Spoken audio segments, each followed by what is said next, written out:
మాతోనైనంత సేవ చేసుకుంటూ వచ్చినాం. ఈరోజు అధికారికంగా ప్రజల ఆశీర్వాదంతో ఎమ్మెల్యే అయినాను. అండ్ వారి సేవ ఇంకా పెద్ద ఎత్తున చేసుకుంటే ఇంకా మంచి పేరు సంపాదించుకుంటారు. ఆరోపణలు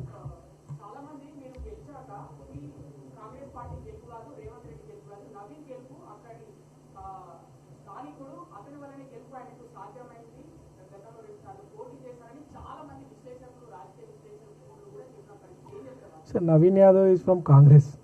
సో నవీన్ యాదవ్ కాంగ్రెస్ పార్టీ అభ్యర్థి.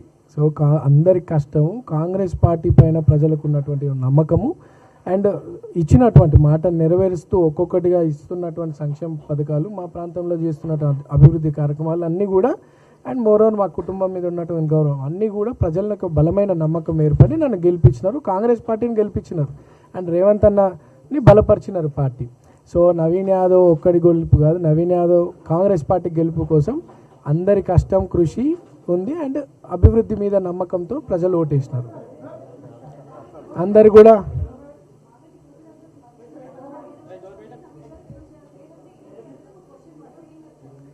ఎలక్షన్ ఈజ్ ఎలక్షన్, దానికి బై ఎలక్షన్ జనరల్ ఎలక్షన్ అనేది తేడా ఉండదు కదా.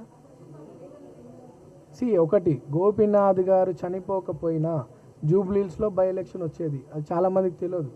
And there was a case pending and almost అది ఫైనల్ జడ్జిమెంట్కి వచ్చే సమయంలో తన కాలం చేయడం జరిగింది. ఒకవేళ గోపీనాథ్ గారు బ్రతుకున్నా జూబ్లీహిల్స్లో బై ఎలక్షన్ వచ్చేది and case was pending at high court.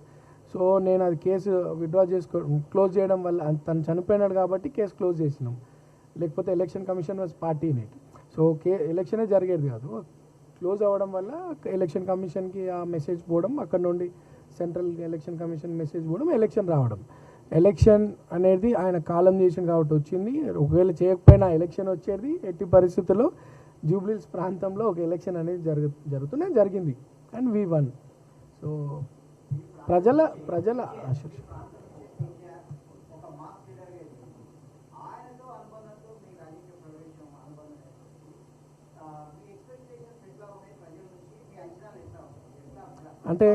అంటే ఒకటండి, నేను కాదు, అంటే my father P Janardhan Reddy గారితో 1978 నుండి 98 వరకు కూడా కాంగ్రెస్ పార్టీకి ఒక లాయల్ కార్యకర్తగా ఉండే మా father. City general secretary, various positions కూడా, యూత్ కాంగ్రెస్ జనరల్ సెక్రటరీ, అవన్నీ వేరియస్ పొజిషన్స్ కూడా ఉండే.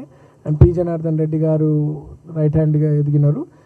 పి జనార్దన్ రెడ్డి గారు చేసినటువంటి కార్యక్రమాల్లో మా ఫాదర్ ఉండేది. నేను చిన్నపిల్ల ఉన్నప్పుడు బట్ నా పొలిటికల్ కెరియర్ ఎంఎం పార్టీ నుండి స్టార్ట్ అయింది. తర్వాత మీరు అందరూ చూసినట్టు కార్పొరేటర్గా ఎమ్మెల్యేగా పోటీ చేసినాను. తర్వాత జరిగినటువంటివి కూడా మీకు తెలుసు, అవకాశాలు రాలేవు. I was neutral. But Congress party ఇటువంటి యువకుని ప్రోత్సహించాలా, ప్రజలకు అందుబాటులో యువకుని, ప్రజాసేవ చేయాలనుకున్నటువంటి యువకుల్ని ప్రోత్సహించాలని ఒక ఆలోచనతో కాంగ్రెస్ పార్టీ పెద్దలు, ఆ రోజు పీసీసీగా ఉన్నటువంటి రేవంత్ అన్న బ్లెస్సింగ్స్తో కాంగ్రెస్ పార్టీ జాయిన్ అవ్వడం జరిగింది.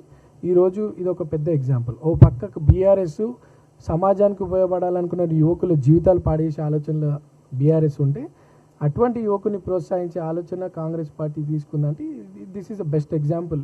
ఈరోజు నన్ను ఒక ప్రాంతానికి ఎమ్మెల్యేగా పోటీకి అవకాశం కల్పిస్తూ, అంటే ప్రజలకి సేవ చేస్తాను ఒక నమ్మకం పార్టీ పెట్టుకొని నాకు అవకాశం కల్పించడానికి ఇది ఒక పెద్ద ఎగ్జాంపుల్.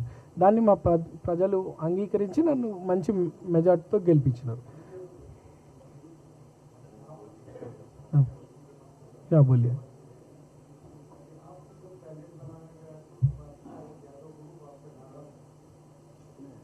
कोई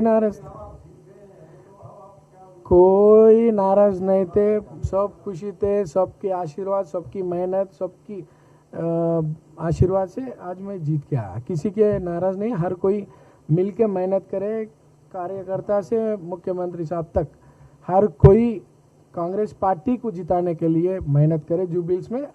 आज ये जीत एक एग्जाम्पल है.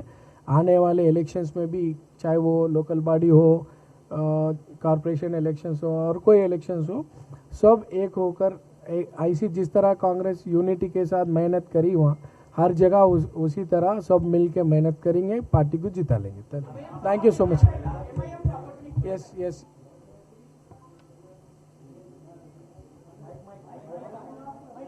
ఓవైసీ గారికి కూడా ధన్యవాదాలు తెలియజేస్తాను మీ మీడియా ద్వారా. సిపిఐ, సిపిఎం, టీజీఎస్ పార్టీ పెద్దలకు కూడా నా మనసారా ధన్యవాదాలు. వాళ్ళందరూ కూడా వారందరూ